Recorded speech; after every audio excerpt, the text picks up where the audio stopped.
Você vai assistir agora Carlos Conce Entrevista, o podcast dos líderes. O jornalista Carlos Conce conversa com lideranças de áreas diversas: educação, jurídica, empresarial, política. Aprenda com aqueles que não são líderes por acaso. Com você agora, Carlos Conce Entrevista, o podcast dos líderes.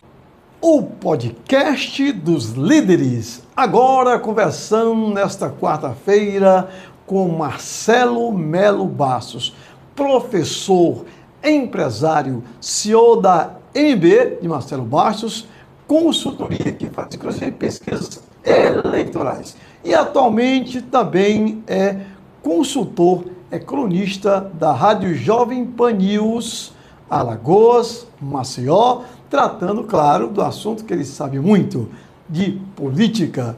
Convido, então, para conversar conosco hoje o meu analista político das Alagoas, Marcelo Melo Bastos. Meu querido amigo, bem-vindo! Tudo bem, Marcelo? Tudo tranquilo. Bem-vindo, viu? Satisfação, da tá? mesma forma. Nossos telespectadores estão aí para ouvir sobre a sua expertise. Fico muito grato pelo convite, meu querido amigo Carlos Conce. É um prazer renomado nesse belo lugar que você construiu com muito trabalho e com muita dedicação. Amém, amém. Por favor, amigo Marcelo. Aquela pergunta clássica, amigo Marcelo, com a qual sempre iniciamos. A pergunta é: quem é Marcelo Melo Bastos? Dito pelo próprio Marcelo Melo Bastos. E daqui a pouquinho tem o Will Valença, que já está conosco aqui no estúdio, para conversar sobre a sua liderança política. Quem é Marcelo Melo Bastos? Eu sou analista político, sou professor, como você bem disse na abertura do programa, analista político, dirijo, sou diretor do MB Pesquisa e Consultoria, a gente faz pesquisas eleitorais. Perfeito. Já fui colunista, tinha um blog lá no portal Cada Minuto. Sim. E atualmente tenho uma participação no programa da Jovem Pan News. Perfeito. Aqui de Marcel. Perfeito. Muito bem apresentado pelo Marquinhos, pelo Marcos Vasconcelos, que foi nosso aluno aqui no Instituto Carlos Conce. Muito bem apresentado pelo Ricardinho Santa Rita, um jovem espetacular, também foi nosso aluno aqui no Instituto Carlos Conce. E é claro que a gente tem que dizer que é bom, então assistam de 10 ao meio-dia na Rádio Jovem Pan News, o programa Pan News, que trata também de política, inclusive com Marcelo Melo Bastos como um consultor, como colunista da área. Marcelo, nós sabemos que a realidade em Alagoas é uma realidade diferenciada, especialmente quando se trata de política, não é?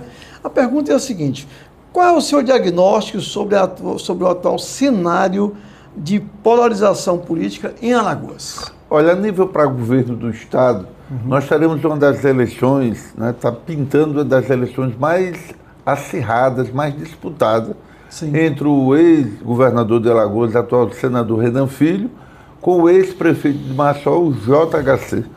Todas as pesquisas que nós tivemos, sim, acesso, não só de consumo interno, mas pesquisas publicadas e registradas, aparece hoje um empate técnico entre Renan Filho, perfeito, e JHC. Então, para o governo do Estado, nós acreditamos, logicamente, que pesquisa a fotografia do momento, sim, que hoje, se a eleição fosse hoje, seria uma eleição extremamente disputada, e a gente não poderia agora prever o que seria eleito. Para o Senado da República, que também é uma eleição majoritária, sim, temos também uma eleição extremamente apertada, sim, entre os principais candidatos que vão disputar o Senado da República aqui por Alagoas. Perfeito. Marcelo Melo Bastos, consultor, analista político, sendo essa disputa pelo governo do Estado, como o cenário aponta, muito apertada, qual é o peso da capital e qual é o peso do interior nessa decisão? O que provavelmente pode acontecer, levando em consideração os dois pesos, capital e interior? Maceió representa quase 30% do eleitorado aqui do Estado. Perfeito. Um pouco mais de 600 mil eleitores. Perfeito. E o interior do Estado representa quase 70% do eleitorado de Alagoas. O JHC é muito bem situado na capital, saiu muito bem avaliado ao término da sua gestão, no segundo mandato de prefeito, Enquanto o Renan Filho é muito forte no interior, hoje ele tem, das 102 cidades, mais de 90 prefeitos que o apoiam. Perfeito. É um fator importante, sim, mas não é determinante na eleição. Perfeito. Nós já tivemos aqui eleições em Alagoas, vou dar um exemplo, a eleição de 98, o Ronaldo Lessa candidato ao governo, sim, em 98 contra o ex-governador Manuel Gomes de Barros. Das 102 cidades, o Ronaldo tinha em torno de 10 prefeitos e foi o vitorioso naquele pleito. Então, perfeito, é importante... Tudo pode acontecer. Tudo pode acontecer, exatamente. Perfeito. Como o eleitor alagoano reage hoje à tradicional polarização? Porque você já falou, polarização. Você tem a família Calheiros, né? E você tem hoje a família Caldas, mas você tem grupos de oposição, de forma geral, aos Calheiros. Então, como é que o eleitor, na sua opinião, de Alagoas reage a essa tradicional polarização? Olha, a família Calheiros, como você bem colocou, né? Renan Calheiros, sim, que foi o iniciador de tudo, sim, aí, começou a sua vida política a partir de 78, sim, o atual senador Renan Calheiros pai, quando foi eleito pela primeira vez deputado estadual nas eleições de 78. Perfeito. Naquela eleição, ele foi o 15º e num estado muito menor, sim, em termos de população, em termos de eleitorado que tem hoje, né, e teve uma votação bastante considerada. Renan Calheiros saiu do movimento estudantil, sim, e teve uma trajetória que tem mais de 40 anos na política, tem que ser respeitado a história do senador, sim, Renan Calheiros, perfeito, que por tabela veio depois o Renan Filho, que foi por 2 vezes governador e senador. Perfeito. É uma família que tem um peso político muito grande em Alagoas. JHC já é mais recente, né? Originário do próprio pai, João Caldas, que foi deputado estadual, deputado federal. Foi deputado estadual inicialmente, o JHC, depois 2 vezes deputado federal mais votado de Alagoas, sim, e 2 vezes prefeito aqui de Alagoas. Tem muita competência, né, para poder enfrentar e desafiar toda a estrutura que está colocada aí, né? Porque o Renan Filho é candidato não só de toda essa estrutura que ele tem das prefeituras do interior, mas é o candidato oficial do Palácio, do governo federal. Então, não vai ser fácil a vida nessa eleição, a vida política para o JHC nessa eleição. Mas é bom lembrar, né, que as pesquisas estão mostrando que mesmo com tudo isso que está sendo colocado, a eleição vai ser uma eleição bastante disputada. Perfeito. Você falou na questão da máquina, né? O impacto das máquinas estaduais no pleito, evidentemente, são fundamentais. Nós temos aí também uma campanha majoritária para disputar o Senado. Como é que a força das máquinas administrativas estaduais, e no caso também de Alagoas, ok, vai reconfigurar a influência do governo federal, tá, e dos partidos na formação de palanques regionais competitivos? Aqui em Alagoas, o governo federal, né, o governo Lula, sim, apoia Renan Filho, sim, que foi até recentemente ministro dos transportes do Lula. Sim. A relação histórica de Lula com a família Calheiros é grande, perfeito, o peso é importante.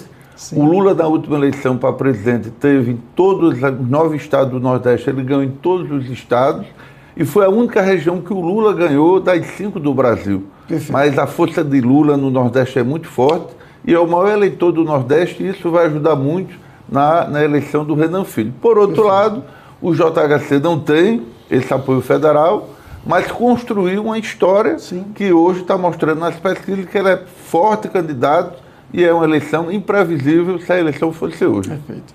Estratégias para o Senado Federal. A eleição de 2026 vai renovar 2/3 do Senado, como nós sabemos, exigindo que o eleitor vote em 2 candidatos diferentes. De que maneira você analisa essa questão aqui em Alagoas?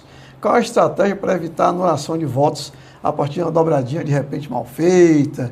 Enfim, como fica Alagoas sendo agora essa renovação de 2/3 para o Senado? Exatamente, são 3 vagas, né, para o Senado, e nessa eleição, como você bem disse, é 2/3 que vai ser renovado do Senado Federal. Perfeito. Temos a candidatura na reeleição do senador Renan Calheiros pai. Temos o Arthur Lira, que durante muito tempo foi deputado federal, filho de Benedito de Lira, que foi senador, presidente da Câmara, né, por 2 vezes. O Arthur, o pai, sim, do próprio Arthur, foi senador Benedito de Lira. Perfeito. É um forte candidato, vai deixar de ser candidato a federal para ser candidato ao Senado. Temos o Alfredo Gaspar de Mendonça, que saiu do Ministério Público e foi, na última eleição, o 2º mais votado deputado federal, um fortíssimo candidato ao Senado. né? Temos o doutor Vanderlei, que vai compor a chapa ali junto com o Renan Calheiros. Muito forte, né? Também. E tem o Davi Davino, né, um jovem Davi Davino, que 2 vezes, né, foi para uma eleição majoritária e teve uma performance muito bem. Perfeito. Na eleição, quando ele disputou para a prefeitura, quase que ia para o segundo turno. Sim. Depois disputou a última eleição para o Senado, o Davi Davino. Aqui em Maceió, ele ganhou em todas as urnas do Renan Filho, perdeu por causa do interior, e a diferença ficou em menos de 15%, mostrou que ele teve tamanho político. O Davi Davino tem uma possibilidade da própria mãe do JHC ser candidata, atualmente ela é senadora, ficou no lugar do Rodrigo Cunha e o Dócia Caldas. Vai ser uma eleição disputada, mas hoje, na nossa avaliação, os 3 nomes mais fortes para disputar as 2 vagas é o próprio Renan Calheiros, o Arthur Lira e o Alfredo Gaspar de Mendonça. São os 3 nomes mais cotados, mas nós não podemos desprezar esse jovem, né, que está fazendo uma campanha por fora, que é o Davi Davino.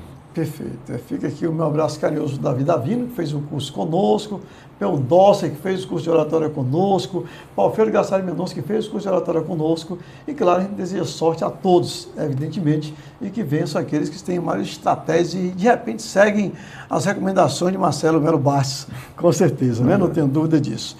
Pois bem, vamos falar um pouco da estratégia de marketing. Tá? As pesquisas mostram essa divisão, que a gente já colocou aqui, forte dos candidatos ao Senado e também os candidatos ao governo. Qual será o papel dos casamentos? Porque eles estão ainda alguns casamentos possíveis, né? Entre candidaturas majoritárias para vencer a eleição. Há até quem diga que há algumas parcerias brancas por aí surgindo, enfim. Como será, então, o papel desses casamentos cartoriais ou casamentos aí numa parceria branca? Exatamente. Veja bem, do lado do governo a coisa está mais resolvida. Isso. Os 2 candidatos ao Senado, o próprio Renan Calheiros Pai, que é candidato à reeleição, o atual deputado estadual, o cardiologista doutor Vanderlei, que é candidato também, disputando uma das 2 vagas para o Senado. Hoje eles não têm um candidato a vice. Renan Filho não tem ainda o seu candidato a vice. O Renan Filho é o candidato do governo do Estado, do lado do JHC, que tem as grandes indefinições. O JHC é candidato, mas não sabe com quem estará aliado. Ora está com Alfredo, ora está com Arthur, ora está com Davi, ora a mãe dele é candidata ou não é candidata. Tem hora que fala-se que a esposa dele é candidata ao Senado. Então, do lado do candidato opositor JHC, é um quadro ainda muito indefinido. Estamos iniciando julho. Exatamente. Essa definição prejudica, na sua opinião? Veja bem, as convenções, a parte oficial que vai registrar as candidaturas, começa a partir do dia 20 de julho e vai até o dia 5 de agosto, para que os partidos possam fazer as suas convenções e homologar os seus candidatos. E até o dia 15 de agosto eles ainda podem entregar essa documentação e fazer algum ajuste que ainda precisa acontecer. Estamos no mês que vai iniciar as convenções.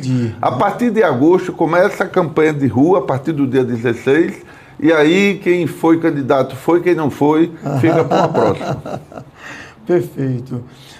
Historicamente, Alagoas tem um eleitorado muito religioso. Eu estou atendendo alguns candidatos aqui, de forma particular, né, o nosso treinamento personalizado, nossa mentoria, alguns candidatos a deputado federal, ok? E o que a gente vê é que, por exemplo, tem candidato que é muito linkado com a questão da religiosidade. De que forma as campanhas estão disputando voto evangélico nas eleições? Veja bem, você observa que na Câmara Federal, hoje nós temos a bancada evangélica. Então veja a força que tem hoje o movimento evangélico, não só em Alagoas, mas no Brasil como um todo. Né? Aqui nós tivemos, na última eleição, um membro da Igreja da Assembleia de Deus, o Meisac Padilha, que foi eleito deputado estadual. Tem a possibilidade agora, candidato a deputado federal, um forte candidato a deputado federal pelo PP, partido que é presidido pelo Arthur Lira, que é o Guná, que é membro da igreja, filho do presidente da Assembleia de Deus aqui em Alagoas, uma igreja muito grande, com muitos templos pelo estado afora. Então, cada dia mais, o movimento evangélico cresce, né, no meio político, é tanto que, como eu disse, que na Câmara Federal hoje a gente tem uma bancada de evangélico, é um segmento muito considerado e que trabalha com pautas conservadoras, e o candidato tem que ter muito cuidado para entrar nesse nicho que eu acho muito interessante, esse eleitorado evangélico. Perfeito. Até porque todo grupo tem sua representatividade. Então, também o grupo evangélico tem sua representatividade, não é apenas disputa de espaço na sociedade. Você tem os empresários, você tem os trabalhadores, você tem os evangélicos e assim por diante. Então, super natural esse processo aí. Pois bem, o voto é muito influenciado por histórias, por storytelling. Qual narrativa tem mais força para conquistar os eleitores de 2026? Houve uma época em que nós tivemos Teotônio Vilela vencendo, virando o jogo, né, com a narrativa da candidatura do bem. Né, aquela velha história do bem contra o mal. E deu muito certo naquela época, né? Eleição de 2006. Isso, 2006, perfeito. Então, a gente sabe que em vários lugares, né, a gente tem essa dualidade. Aí, claro, o eleitor que não é assim, às vezes, tão bem informado, ele quer ficar do lado do bem e vai nessa estratégia de marketing, né? Foi usado pelo estrategista, pelo marqueteiro do TEL, naquela eleição que foi contra Exato. João Lira, o empresário João Lira. Perfeito. Ele trabalhou bem contra o mal. Foi, né? e deu certo. E isso deu muito certo. Né? Ele ganhou, inclusive, no primeiro turno. Ainda se questiona muito da questão da seriedade daquela eleição.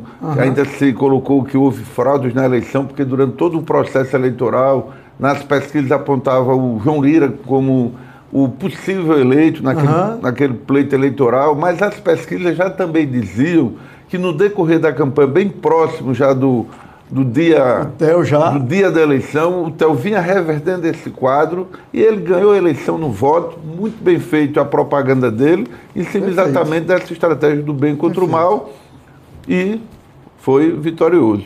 Como teve naquela eleição primeira de 2016, na eleição do Rui Palmeira na eleição de 2012 do Rui Palmeira contra o Ronaldo. Né? O Ronaldo tinha sido já governador de Alagoas, já não era mais um moço, o Rui Palmeira um cara mais jovem, o novo é melhor do que o velho.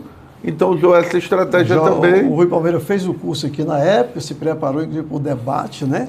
E saiu ainda melhor no debate. Então, realmente, a comunicação do Rui Palmeira não é porque passou pelo Instituto Carlos Conce, não, mas foi também um diferencial muito grande naquela época para ele vencer a eleição. Então ele ganhou na estratégia que foi usada pelo marketing dele, o novo contra o velho. Isso. Né? E o cara é bom, e em cima daquilo ele foi eleito pela primeira vez e reeleito em 2016. Reeleito depois, muito bem reeleito, perfeito. Bom, tendências e desafios. O uso da tecnologia, nós temos hoje a inteligência artificial, etc., e a análise de grandes volumes de dados, quer dizer, a Big Data, né, já são realidade nas eleições. Então, a gente sabe que hoje a questão midiática é fundamental. Como isso vai mudar a rotina dos candidatos dos municípios alagoanos? Já vem mudando e muito. Né? Se você observar na eleição passada, das 102 cidades que nós acompanhamos, como você disse aqui na entrevista da Bernadette, excelente entrevista, que das 102 cidades, uma semana antes do pleito, eu fiz um diagnóstico, os prováveis eleitos. Das 102 cidades, eu só errei em duas, que foi Quebrangulo e Itaquarana. Perfeito. E eu usei um instrumento muito importante para ter esse parâmetro, para poder dizer quem ganharia aquele pleito. Usei o quê? Usei as redes sociais. Acompanhei, foi um trabalho árduo, científico. Que eu acompanhei para e passo o movimento de todos os candidatos, seja do candidato do prefeito, ou o prefeito contra o opositor naquele interior. Então eu acompanhei as 102 cidades e só pude acompanhar por causa das redes sociais. Então eu adicionei todos os que eram candidatos a prefeito de todas essas cidades e todos os dias eu tinha um trabalho de 3, 4, 5 horas de acompanhar para e passo o movimento de cada um deles. Também me cerquei de pesquisa, de tamanho de campanha, para poder fazer esse diagnóstico. Então, as redes sociais hoje, ela tem muito mais força, né, do que o próprio guia eleitoral. Perfeito. É importante ainda, o guia eleitoral, mas não é mais importante como as redes sociais. Perfeito. E o JHC, apesar de não ter essa estrutura no interior, mas ele tem um instrumento muito importante que é as redes sociais. E hoje, mesmo que você mora num povoado do interior distante aqui de Maceió, todo mundo tem hoje um celular, todo mundo tem acesso ao Instagram, e isso é um fato que não pode ser mais desconsiderado. E quem melhor se comunicar nas mídias sociais vai ter mais vantagem, né? Inclusive é um ponto que a gente trabalha muito hoje no nosso curso de oratória para líderes, como falar presencialmente, como falar nas redes sociais. Temos esse cuidado com certeza. Bom, eu fui atender o governador João Alves em Sergipe, o governador João Alves tinha sido vice-governador e ia para o 3º mandato.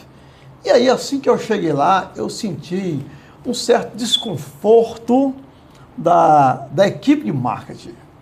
E eu, quando senti, primeiramente, nós nos reunimos, Lopes Júnior já está aqui, ele que é presidente da Associação dos Policiais Civis de Alagoas, daqui a pouco conversamos com ele.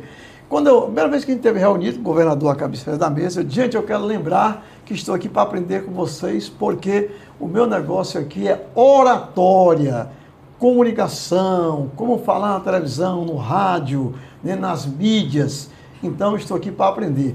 Claro, jamais poderia competir com esse grupo de grandes líderes na área de marketing, que não é a minha praia. Eles viram e aí eu consegui trabalhar, o doutor João Alves, porque realmente as brigas internas são muito grandes. Com sua experiência, amigo Marcelo Melo Bastos, não é? Como lidar com essas brigas internas nas equipes de marketing, de campanha, né? Porque a campanha não tem só os marqueteiros, tem também aqueles que são mais chegados ao candidato e querem mostrar serviço. Como lidar com essas questões? Olha, veja bem, se o grupo que estiver trabalhando para aquele candidato não estiver afinado, a campanha pode, né, sucumbir. Isso é um fato. Então tem que estar todo mundo coeso, todo mundo no mesmo foco, para que o candidato ele possa alavancar e ganhar uma eleição. Perfeito. A gente já viu muitas vezes começar uma campanha, a pesquisa do candidato lá em cima, com erros primários no percurso da campanha, fez ele perder uma eleição. Perfeito. Então tem que ter muito cuidado, porque um erro no percurso é fatal no resultado da eleição. Perfeito. E você que é candidato, você que é assessor, lembre-se disso. O líder da campanha é você. Você é o comandante da campanha. O marqueteiro está a seu serviço. O consultor está a seu serviço. O mentor de oratória, comunicação e persuasão está a seu serviço. Você é o líder da campanha. Você tem que tomar as rédeas para que realmente haja esse afinamento, como o Marcelo bem colocou. Senão, realmente a campanha pode, em vez de crescer, diminuir, né, Marcelo? Sim, exatamente. Marcelo, mais uma pergunta para você, para a gente já ir encerrando. Olhando para a reta final, qual é o principal erro que um candidato comete em uma eleição? E o que pode ser evitado desde já? Iniciamos julho, né? O que dizer para esses candidatos? O principal erro de um candidato, meu caro amigo Carlos Contes, que está na Bíblia, é a soberba. Né? Então, um candidato ele não pode achar que está acima do bem e do mal. E a humildade é a coisa mais importante, já dizia Jesus Cristo. Perfeito. Então, seja na eleição aqui para o governo do Estado, seja na eleição para presidente, seja na eleição da menor cidade de Alagoas, que é Pindoba, que tem 2.000 e poucos eleitores. Se a gente for prepotente, não poder entender o lado do outro, a gente pode perder a eleição e, quando perde, não tem mais como recuperar aquela derrota e pode ser fatal para a vida política daquele candidato, daquele político. Pois bem, encerrando esse bate-papo, essa conversa maravilhosa com meu amigo Marcelo Melo Bastos, ele que é o CEO, o diretor da MB de Marcelo Bastos, consultoria e pesquisas, ele que é a maior autoridade quando o assunto é análise política em Alagoas, ele que na última eleição acertou 100 palpites, né? Não são palpites na realidade, prognósticos. Estudo, né? Prognósticos, portanto, dos 102. Então, Marcelo, muito obrigado pela sua presença, suas considerações finais. Eu quero agradecer mais uma vez pelo espaço, estou aqui sempre disponível, Carlos Contes, a Bernadette, e sempre vai ser um prazer estar aqui. Prazer nosso, Marcelo. Daqui a pouquinho, o podcast dos líderes volta com Will Valença. Ele que é empresário, ele que foi prefeito 2 vezes, que é líder na sua região. Daqui a pouquinho, conosco, eu aguardo você.